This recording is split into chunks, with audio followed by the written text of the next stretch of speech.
আনন্দিত অনুভৱ কৰিছোঁ যিহেতু 2019 চনত আমাৰ ফকিৰগাঁও মিউনিচিপাল বৰ্ডখন গঠন হোৱাৰ পিছৰে পৰা তেখেতসকলে অস্থায়ীভাৱে আমাৰ ইয়াৰ সন্মানীয় চেয়াৰমেন মহোদয়ৰ নেতৃত্বত ভাড়াঘৰত অফিচখন চলাব লগা হৈ আছিল। টাউনখনৰ তেখেতসকলে ক'বলৈ গ'লে এইখন মিউনিচিপাল বৰ্ডখন এটা সুপ্ৰিম বডি হয় ক'বলৈ গ'লে এখন টাউনৰ, যিয়ে সকলো দায়িত্ব লৈ টাউনৰ সৰ্বাংগীন উন্নতিৰ কথা চিন্তা কৰে। আৰু এই কমিটিখনৰ বা বৰ্ডখনৰ নিজস্ব যদি তেনেকুৱা ধৰণৰ অফিচ বা প্ৰাংগণ তেনেকুৱা যদি নাথাকে তেনেহ'লে অকণমান ফৰেনাৰ এটা ফিল হয়। আৰু সেইকাৰণে তেখেতসকলে প্ৰয়াস চলাইছে আৰু বৰ্তমান আমি আমাৰ ডিপাৰ্টমেণ্টত এটা দক্ষতা থকা ভাল এজন CSD মহোদয় পাইছোঁ। তেখেতসকলৰ নেতৃত্বত তেখেতসকলৰ জৰিয়তে আমি এটা চেংচন এটা ফাণ্ড দিবলৈ সক্ষম হ'লোঁ আমাৰ চৰকাৰখন অহাৰ পিছত। আৰু আজি গৌৰৱ অনুভৱ কৰিছোঁ যে ফাউণ্ডেশ্যন ষ্ট'ন লে কৰাৰ পিছত তীব্ৰ গতিৰে কামখন চলিলে ইয়াত। আৰু আজি স্থায়ীভাৱে এটা পাৰ্মানেণ্ট এটা অফিচ মিউনিচিপাল বৰ্ডৰ ফকিৰগাঁও মিউনিচিপাল বৰ্ডৰ অফিচ হিচাপে আমি পাবলৈ সক্ষম হ'লোঁ। আৰু এইখন অফিচখন আমি ফকিৰগাঁওবাসী ৰাইজৰ কাৰণে আমি উৎসৰ্গা কৰিলোঁ। তেখেতসকলক যিটো সেৱা আগবঢ়োৱা হ'ব, তেখেতসকলক যিটো ছাৰ্ভিচ প্ৰভাইড কৰা হ'ব, যাতে সুস্থিৰভাৱে আৰু এটা ক'বলৈ গ'লে এটা ভাল মগজেৰে এটা আনন্দময় এটা পৰিৱেশৰ জৰিয়তে যাতে বেষ্ট ছাৰ্ভিচ যাতে প্ৰভাইড কৰিব পাৰে। আৰু সকলো আমাৰ চেয়াৰমেন মহোদয়ৰ পৰা আৰম্ভ কৰি ভাইচ চেয়াৰমেন আৰু ইঅ'সকল আৰু লগতে যিমান ইয়াত ষ্টাফসকল আছে তেখেতসকলৰ যাতে এটা অনাৰশ্বিপ যে আমাৰ নিজস্ব এটা প্ৰপাৰ্টি হয়, নিজস্ব এটা অফিচ হয়, সেই ফিলিংছটো যাতে আহে। আৰু সেই ফিলিংছটো পোৱাৰ পিছত তেখেতসকলে এটা শান্তিৰ এটা ক'বলৈ গ'লে বা এটা কনফিডেণ্টলি তেখেতসকলে যিখিনি ছাৰ্ভিচ প্ৰভাইড কৰিব লাগে ফকিৰগাঁওবাসী ৰাইজক তেখেতসকলে যাতে আনন্দ মনেৰে প্ৰভাইড কৰিব পাৰে, সেইখিনি আমি আশা কৰিলোঁ। আৰু আমি ভাবোঁ যে ফকিৰগাঁও মিউনিচিপাল বৰ্ডখন অহা দিনত আকৌ ইয়াত কেম্পাছৰ দৰকাৰ আছে, ভাল কেম্পাছখন বনাই উঠাৰ এটা দৰকাৰ আছে। বাউণ্ডেৰী ৱাল নাই ইয়াত। আৰু ক'বলৈ গ'লে যিখিনি স্পেচ বৰ্তমান আছে সেইটো যথেষ্ট নহয়, কিন্তু ইনিচিয়েল ষ্টেজ আমি অথনিয়ে ক'লোঁ যে নেশ্যন ষ্টেজ আৰম্ভণি কমচে কম আৰম্ভণিটো হৈ গ'ল। অহা দিনত এইখন আমি ফিউচাৰত আকৌ হয়তো এটা পাৰ্মানেণ্ট বিল্ডিং এটা ছেটআপৰ কথা আমি চিন্তা কৰি আছোঁ।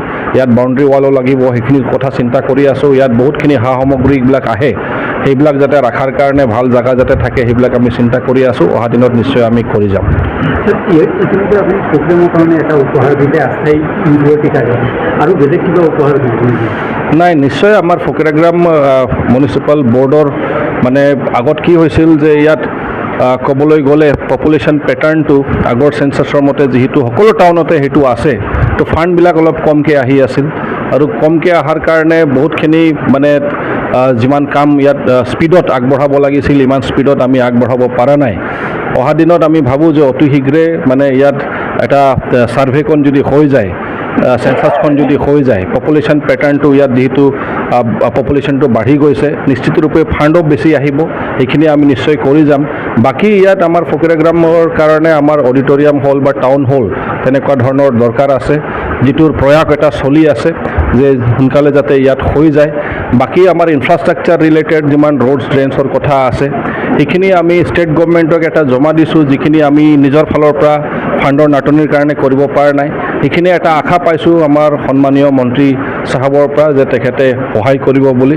তো সেইখিনি হৈ গ'লে নিশ্চিতৰূপে বহুতখিনি যিটো এমেনিটিজ বা ফেচিলিটিজ সেইটো আমাৰ মানে ইয়াৰ পৰা মানে বেছি হৈ যাব। আৰু সকলোতকৈ ইম্পৰ্টেণ্ট আমি ফিল কৰিছোঁ যে চিটিজেনসকলক তেখেতসকলক এটা ভাল এমেনিটিজ আৰু বিশেষকৈ গ্ৰীণ স্পেচৰ কথা আমি চিন্তা কৰিছোঁ যাতে সেইটো আমি দিব পাৰোঁ। কাৰণ পাৰ্ক প্ৰত্যেকখন মানে মিউনিচিপাল বৰ্ডত বা টাউনত দৰকাৰ, যাৰ জৰিয়তে ল'ৰা ছোৱালীবিলাকে যাতে অকণমান ইভিনিঙত লেজাৰ টাইম অলপ স্পেণ্ড কৰিবলৈ যাতে অকণমান তেনেকুৱা সুযোগ পায় বা স্পেচ যাতে পায়। এল্ডাৰলি পাৰ্চনসকল আছে যিবিলাক, তেখেতসকলেও ইভিনিঙত অকণমান পাৰ্ক থাকিলে অলপ মন মগজটো ভাল হয়। তো তেনেকুৱা কথা আমি অলৰেডি চিন্তা কৰিছোঁ। আশা কৰোঁ হয়তো বহুত সোনকালে সেইটোৰ বিষয়ে এটা সিদ্ধান্ত লোৱা হ'ব আৰু ফকিৰগাঁওবাসী ৰাইজে লাভান্বিত হ'ব বা তেখেতসকলে উৎফুল্লিত হ'ব। আমাৰ সামাজিক দল সংগঠনসকলে, ছাত্ৰ দল সংগঠনসকলে বিচাৰিছে যে আমাৰ ইয়াত ধৰক যিটো ৰাজনীতিক পৰিৱেশ নিজৰ ভিতৰত নিজৰ জেগা হয়, নিজৰ জেগাটো আমি সকলোৱে এইখন জেগাটোৰ উন্নতিটো বিচাৰোঁ। ইয়াত 35 লক্ষ যি জনসাধাৰণ আছে তেখেতসকলৰ উন্নতি আমি বিচাৰি আছোঁ মই ভাবোঁ যে কোনো ৰাজনৈতিক দলেও কেতিয়াও ৰাইজৰ বেয়া কথা চিন্তা কৰিব নোৱাৰে আৰু সেইকাৰণে একত্ৰীকৰণ হোৱাটো সকলোৱে বিচাৰিছে এইটো আণ্ডাৰ কনচিডাৰেশ্যন আছে বা এটা প্ৰচেছত আছে এতিয়া হাইকমাণ্ডৰ কথা হয় দুয়োটা দলৰে হাইকমাণ্ড আছে তেখেতসকলেহে ডিচাইড কৰিব আমি ডিচিশ্যন মেকাৰ নহয় বা আমাক এতিয়ালৈকে ইনভলভ কৰা হোৱা নাই কিন্তু আমিও শুনি পাইছোঁ যে এনেকুৱা এটা আলোচনা চলি আছে বুলি মই ভাবোঁ যে যি সিদ্ধান্ত লোৱা হ'ব এইটো for the betterment and for the overall benefit of the 35 lakhs population of BTR সেইটোৰ কাৰণে তেখেতসকলৰ কাৰণে এই সিদ্ধান্তবিলাক লোৱা হ'ব দেখা যাওক অহা দিনত সময়ে কথা ক'ব